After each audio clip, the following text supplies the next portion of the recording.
Hoje eu queria falar para vocês sobre a reforma calvinista. A bem da verdade, eu quero destacar apenas um ponto, uma questão aqui de Calvino, né? O João Calvino, ele é considerado um dos teólogos protestantes do século XVI mais influentes, né, dos últimos 500 anos, não apenas como um reformador religioso, mas como um intelectual, um pensador que ajudou a forjar o próprio mundo ocidental moderno também. Então é muito amplo, é muito complexo e tem muito a ser lido de Calvino e sobre Calvino. Obviamente se destaca dentre as suas muitas obras a sua famosas Institutas, né, a instituição da religião cristã. É um texto de teologia sistemática, talvez um dos mais abrangentes escritos lá no século XVI. Então há muito a ser estudado sobre João Calvino, que devemos nos lembrar, ele é um reformador de segunda hora. Ele não está ali naquela primeiríssima geração dos reformadores. Você tem que se lembrar que ele nasceu apenas em 1509. Lembrem-se que a reforma com Lutero começou em 1517. Né? O Calvino estava com 8 anos de idade quando Lutero já estava desencadeando a reforma luterana lá na Alemanha. Então ele vai aparecer no contexto da reforma protestante em meados da década de 1530. A primeira publicação, a primeira edição das Institutas é de 1536. Então, ao que parece, a conversão dele do catolicismo para o protestantismo deu-se aí em 1534, início dessa década, não se tem uma data exata, mas seria aí em meados dessa década, portanto. Ele, como vocês devem saber, tem que fugir da França em função das perseguições religiosas que os protestantes sofreram lá na França nesses dias, os protestantes franceses que eram conhecidos como huguenotes, e ele acaba encontrando abrigo na Suíça, na cidade de Genebra, e ele entra então para a história conhecido como o Reformador de Genebra, né? Então, de todas as suas contribuições, de toda a sua teologia, a sua imensa contribuição, eu queria destacar um conceito calvinista muito curioso, a meu ver, que é o conceito de vocação. Bem, quando a gente fala de vocação hoje, normalmente vem à nossa mente a ideia de rapazes ou moças, ou pessoas, enfim, que se sentem chamadas para o ministério pastoral.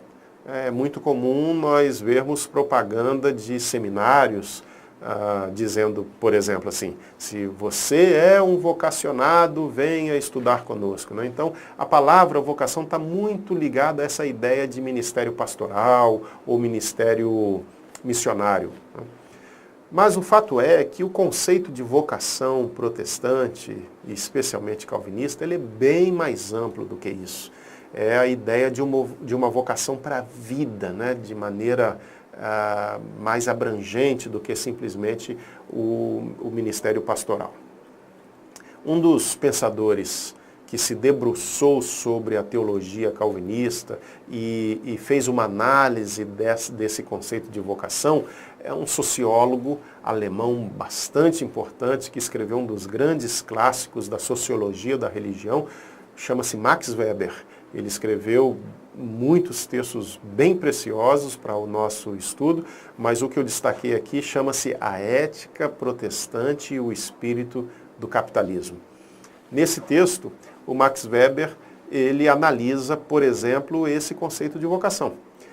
E ele vai cunhar uma expressão muito curiosa para tentar traduzir o conceito de vocação calvinista, e essa expressão que ele criou é a expressão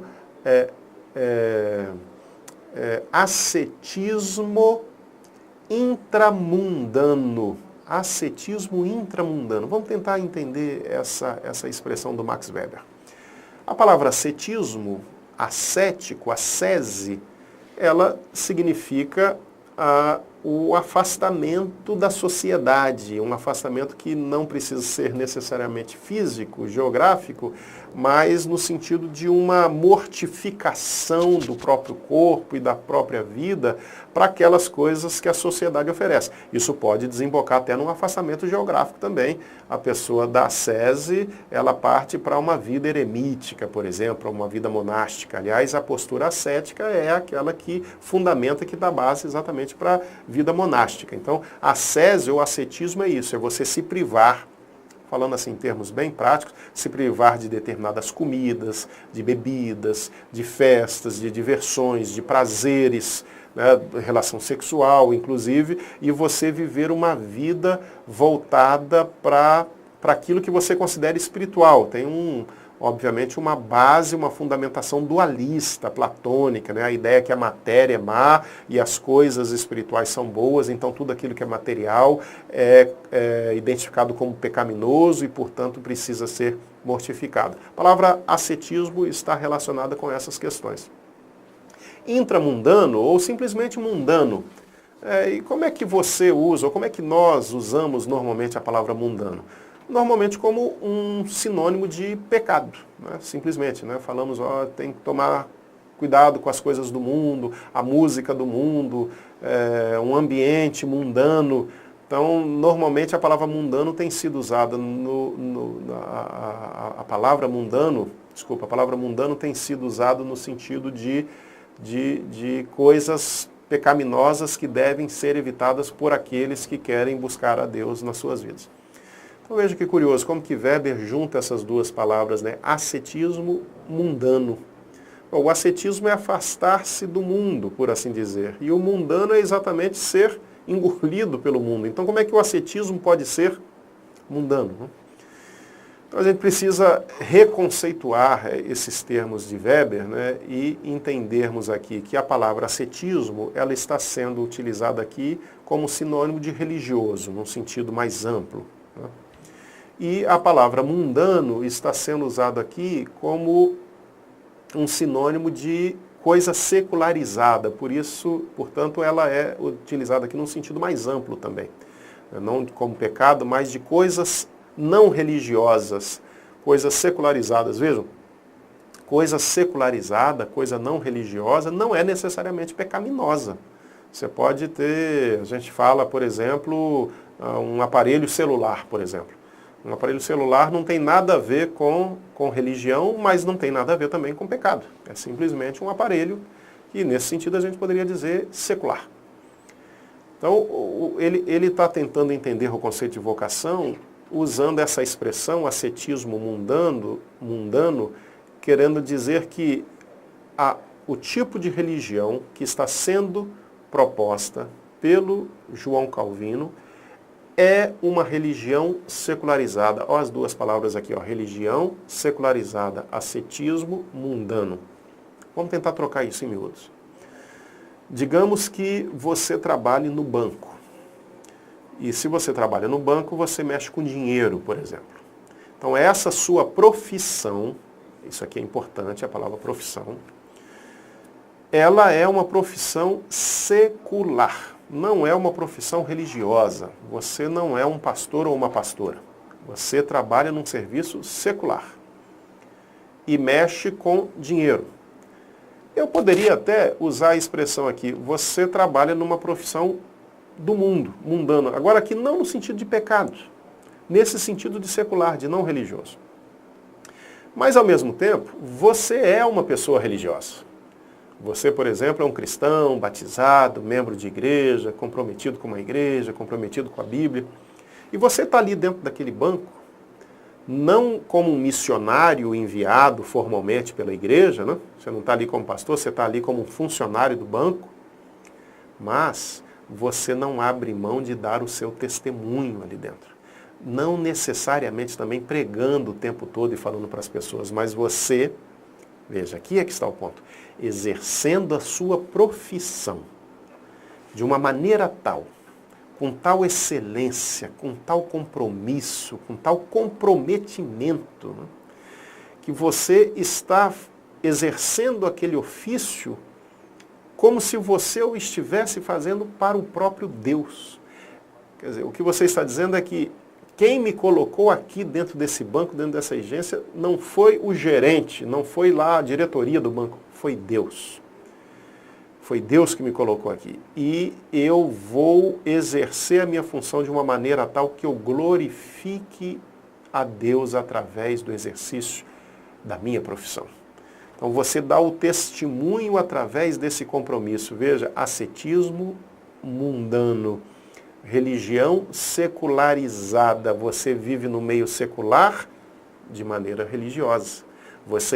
Ou colocando de outra maneira, você expressa a sua religião através da sua profissão. Então o calvinismo ele enfatizou muito isso, essa honestidade, isso que é a ética protestante, que o Max Weber fala lá. O calvinismo enfatiza essa ética profissional, esse compromisso, essa honestidade, essa seriedade, a maneira competente como você exerce o seu ofício, porque você está fazendo aquilo ali para glorificar a Deus e para expressar Deus na sua vida. Você está como que invadindo o mundo secular com a sua religião de maneira sutil, poderíamos assim dizer. Percebam que esse é um conceito muito amplo, porque abrange a todos. Pense lá em qual é a sua profissão, o que é que você faz hoje, seja lá o que for. O conceito de vocação, assim como entendido, como a gente explicou, ele abrange absolutamente tudo.